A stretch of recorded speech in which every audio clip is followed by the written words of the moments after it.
News में खबर शामिल करते हैं। महर लियाकत की रिपोर्ट के मुताबिक लाहौर हाई कोर्ट ने बानी पीटीआई इमरान खान का 9 मई के 12 मुकदमात में जिस्मानी रिमांड कलअदम करार दे दिया।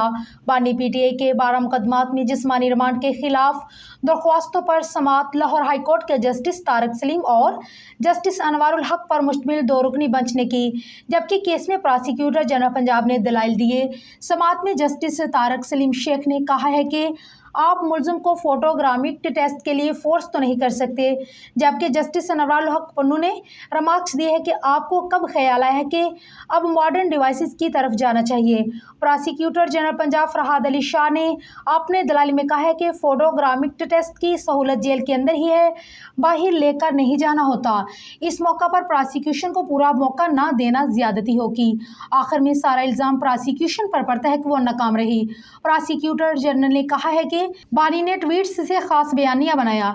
जिन मोबाइल से ट्वीट व्हाट्सएप किए गए हैं उनकी बरामदगी तफ्तीश के बगैर मुमकिन नहीं। इस पर अदालत ने कहा है कि इससे ज्यादा धमकियां जजों को मिलती हैं।